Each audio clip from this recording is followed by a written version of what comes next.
Ngayong araw, December 6, 2025, inauguration ceremony of Baksay and Tabugan Water Impounding Dam na pinagsamang proyekto ng NIA at DPWH. Ang Tabugan Water Impounding Dam ay nagkakahalaga ng 533,473,366.61 na pondo galing sa DPWH at 246,166,167.31 na pondo galing sa NIA para sa dam na ito. Ang napatayong water impounding dam sa Tabugan ay masusuplehan nito ng 1,473.80 hectares at ang mabebenepisyohang mga farmers ay 1,888 na magsasaka. Sinasaklawan nito ang 10 mga organisasyon tulad ng Sanghera Alimuan Farmers Irrigation Association Incorporation, Sanggir Dagiti Amanalon Irrigators Association Incorporation,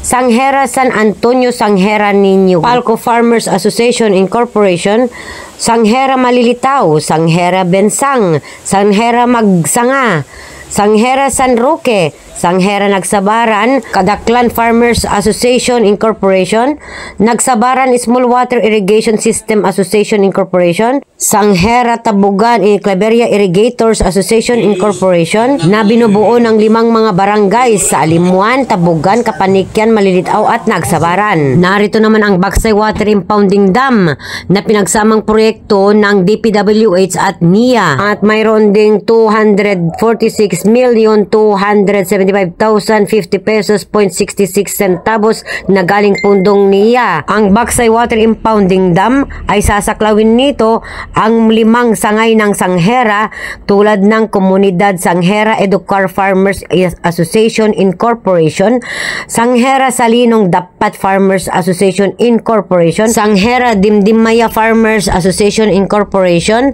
Sanghera Lublubong Nagsabaran, Sanghera Nagpanga sa Farmers Association Incorporation. Binubuo nito ang 6 na barangay sa Baksay Catarawan Sur, Baksay Catarawan Norte, Bilibigaw, Sentro 7, Santa Maria at Nagsabaran. Ano pong masasabi niyo po sa mga project na nagawa ni Sir Eddie, sir? Talagang masisiyahan ka sapagkat makikita mo yung structure talaga. Walang ano to eh. Ito yung pagka corruption, makikita mo talaga. Opo. Maganda po talaga. Kung ito kinurap ito, wala yan. Opo. Hindi magtatagal yan. Kaya makikita mo yung mga structure na yan. Yes, sir. Katibayan na talagang matatag yan. Magtatagal. Magtatagal po. For life po. Salamat po, sir. Nakausap ko si Sir Senator Marcoleta. Sabi niya, very successful daw po ito at wala daw po corruption sa project mo, sir. Sabi niya. Hindi naman. Yan ang galit siya sa ganyan. Congrats po, sir. Successful po rin. Kakapanamin po natin ang magaling na engineer sa dam na 3 dam dito sa Claveria, Cagayan. Si Engineer Clarence Pasis po, ang ating matalino at maabilidad na engineer dito sa Claveria.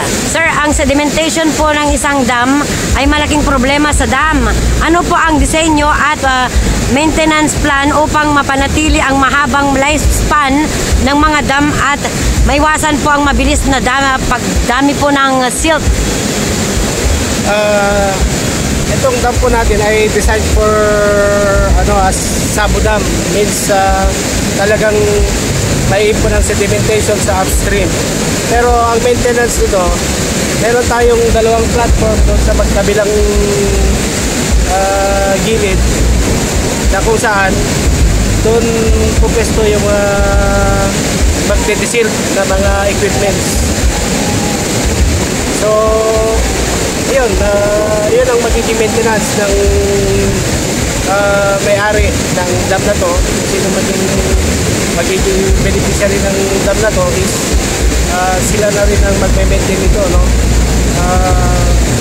Ito kasi project ng DPWH and itatransfer sa NIA. So NIA na ang mag-maintain nito. Pero meron tayong maintenance platform na tinatawag. So doon pupesto yung mga pako na magdedisil ng mga sedimentation. Thank you po, sir. Kakapanamin po natin si Sir Carlo Segundo. Siya po ang operational manager dito sa dam. At tatanungin po natin, sir, mayroon po bang plano para sa agritourism o pagpapaunlad sa value-added processing ng mga proyekto? Well, ito ang kagandahan ng project na ito dahil sa disenyo pa lang ay napag-isipin na lahat yan.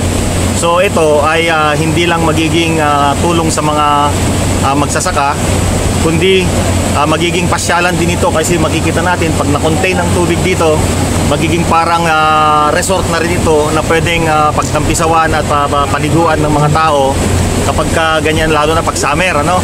Pwede natin ipunin ng tubig, isara natin yan para tumaas dito sa dito sa upstream niya at dito magiging parang malaking swimming pool.